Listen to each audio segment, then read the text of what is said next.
Rich Tarani in the TMC Newsroom. Thank you so much for watching today.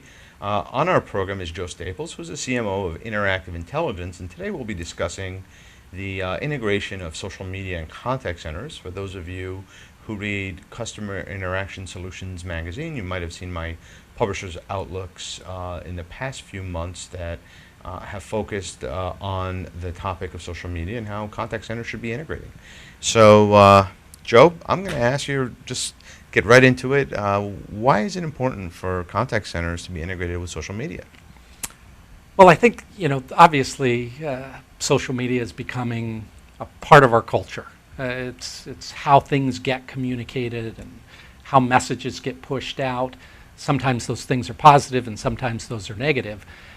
I think that the challenge for companies and businesses is as things are tweeted or published about those companies, if they can figure out what has been said, then what do they do with it? If you can integrate it with the contact center, you can rely on routing rules and queuing rules to get that information, whatever has been pushed out about the company, to the right agent that can actually take action on it.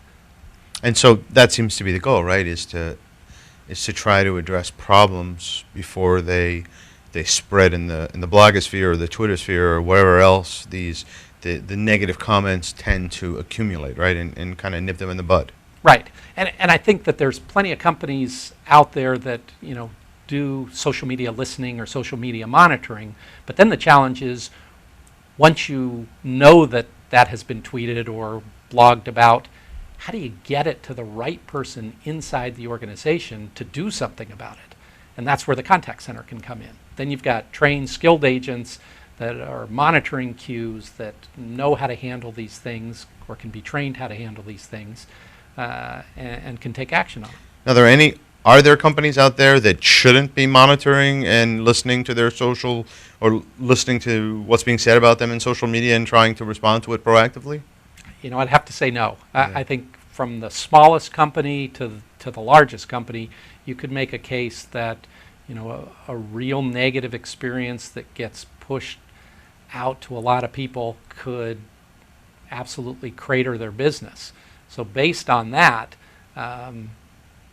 you can make the case that every single company should be looking and listening for what's being said about them. And it's not only negative. To hear positive things that you could then take, reinforce, use to your advantage, just as important. Absolutely. Yeah. It could be a customer testimonial, right? Yeah. And nowadays companies will do anything to get customer testimonials that could help them bring in new customers. And in social media, they may be getting them all the time and not even paying attention to them. I agree.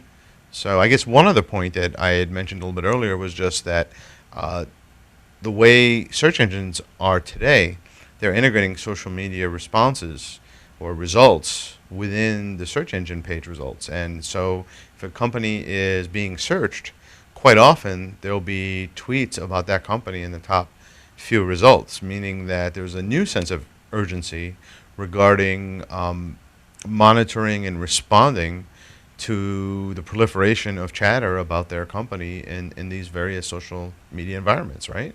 Absolutely. So, rewind 3 years ago.